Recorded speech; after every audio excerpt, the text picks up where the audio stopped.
ఇప్పుడు ఒక చిన్న ప్రశ్న. చాలామంది ట్రేడింగ్ అనగానే ఏదో ఒక స్ట్రాటజీ ఎవరైనా నేర్పిస్తే నేను చేసేస్తా. లేదు ఎవరైనా ఇండికేటర్ చెప్పి ఇది బ్రేక్ అయితే కొను, ఇది బ్రేక్ అయితే సెల్ చేయి అని చెప్పేస్తే నేను చేసేస్తా. There are so many videos in the YouTube. Classes కూడా బయట చెప్పేవాళ్ళు చాలామంది ఉన్నారు. Out of being as a trader నేను చూసిన పర్స్పెక్టివ్ వేరు. అసలు మీ పర్స్పెక్టివ్ ఏంటో ఫస్ట్ నాకు చెప్పాలి.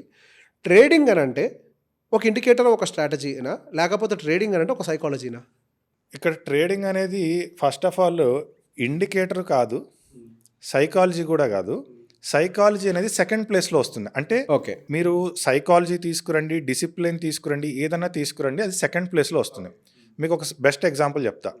మీ దగ్గర మంచి పాజిటివ్ యాటిట్యూడ్, మంచి సైకాలజీ ఉంది, మంచి డిసిప్లిన్ ఉంది, everything you're perfect, mister perfect. మీకు డ్రైవింగ్ రాదు, మీకు ఒక కార్ ఇచ్చా, మీ దగ్గర డిసిప్లిన్ ఉంది, సైకాలజీ ఉంది, అన్నీ ఉన్నాయి, ఏం చేస్తారు? ఏమీ చేయవు. డిసిప్లిన్గా పొద్దున్న లేసి కారు తుడుచుకుంటాం. డిసిప్లైన్గా అంటే ఇప్పుడు మీరు డ్రైవ్ చేయాల్సి వస్తే ర్యాష్గా గుద్దే బదులు డిసిప్లైన్గా గుద్దుతారు, అంతే అంతే. అంతే.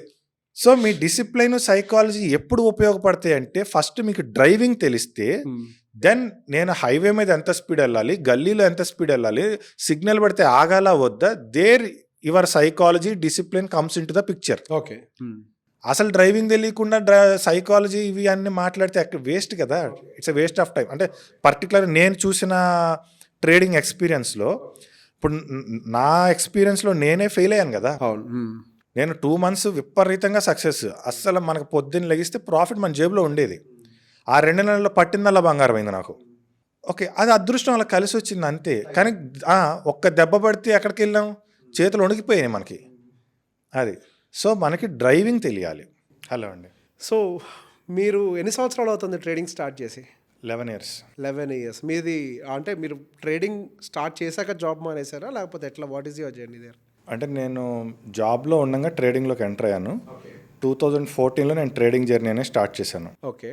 తర్వాత 2019లో ఇంకా ఓకే మనకు కంఫర్టబుల్గా ముందు అట్లీస్ట్ జాబ్ శాలరీ అనేది అంటే మనకి వస్తుంది ట్రేడింగ్ ద్వారా అని అనుకున్న తర్వాత 19లో జాబ్ రిజైన్ చేసి ఇంకా ఫుల్ టైం ట్రేడింగ్ అనమాట.